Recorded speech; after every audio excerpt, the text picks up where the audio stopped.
Hi there. I didn't know you were here. Hi, good to see you.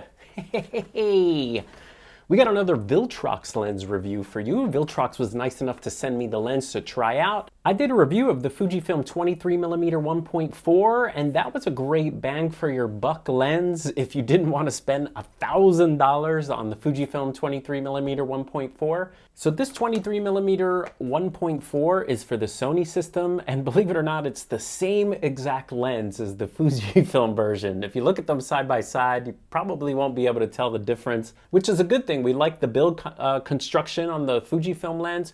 We also like that they gave you a metal lens hood, which is rare. Most lens hoods are plastic. Now the aperture settings are directly on the lens, and if you've never used the aperture settings on a lens, it really is great.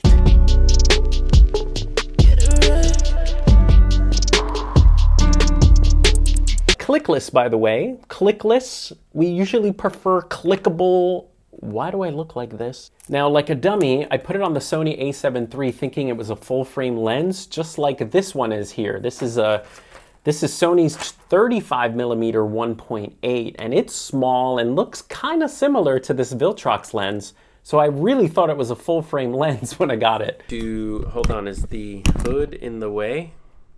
I see something there like vignetting. Is this an APS-C lens? This may not be a full frame lens after all. Now the Sony automatically went into crop mode, so I didn't know I was in crop mode, but you can use the Viltrox 23mm on a full frame camera. You just have to shoot in what's called crop mode. But on the Sony a7 III, the video looks great on it if you wanted to shoot video at a 35mm equivalent on here. Now, where is the Viltrox lens? Well, surprise, I actually have it on the Sony a6400 right now. And so you've been seeing the lens in action for video. So, right now, let's test it out right here. Hey, how you doing, guys? Hey. All right, so the lens does a good job of tracking me. Here we go, 3, 2, 1. Hi.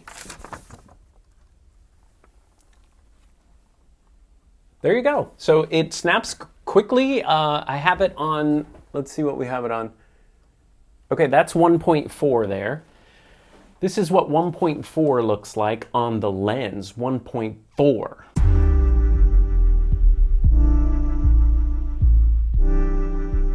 Okay, and this is what f4 looks like. Now what's great about shooting at 1.4 is that you can keep your ISOs down. So now my ISO is at 1000 because my office is always dark. But let's go back to 1.4. All right, ISO 200. So you get cleaner video files. It's great that it's 1.4. So you could use it on your a6400 to shoot talking head videos. It works great in video. So what's great is the aperture wheel. You could, for video, you get smooth dimming. So you could be like, good night, children. Now for photography, I found it to be a perfect size as a walk-around lens or maybe a street photography lens. It fits well on the Sony a6400, it's very proportional. And on the Sony a7 III, it's very similar to this 35mm 1.8. Now the way I like shooting with the Viltrox lenses, since they have an aperture wheel, is in aperture priority. So basically the camera will pick a shutter speed as I move the aperture ring around. I could go wide open, or I could also stop down to f4, 5.6, f8, and the camera will pick the appropriate shutter speed. Now remember, the lens is only as strong as the photographer's skills, and I have them.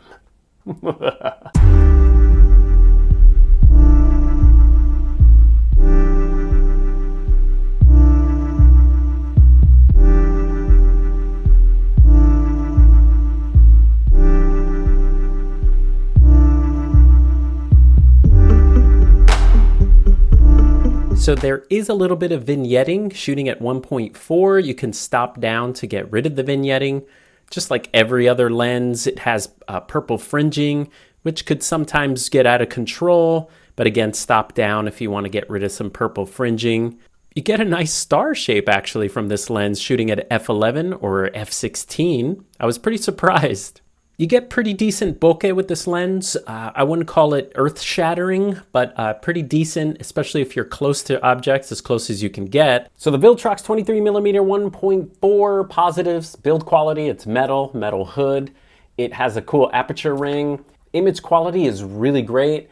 Couple of things to think about. One, minimum focus distance could be a little better. You can't get as close as some other lenses like the 35mm 1.8. And what that does, it allows you to get really blurry backgrounds and get more interesting photos. Autofocus was completely fine. I found that the Viltrox 23mm from Fujifilm struggled a little bit. This one did a little better, and I think it's because of Sony's better autofocus system.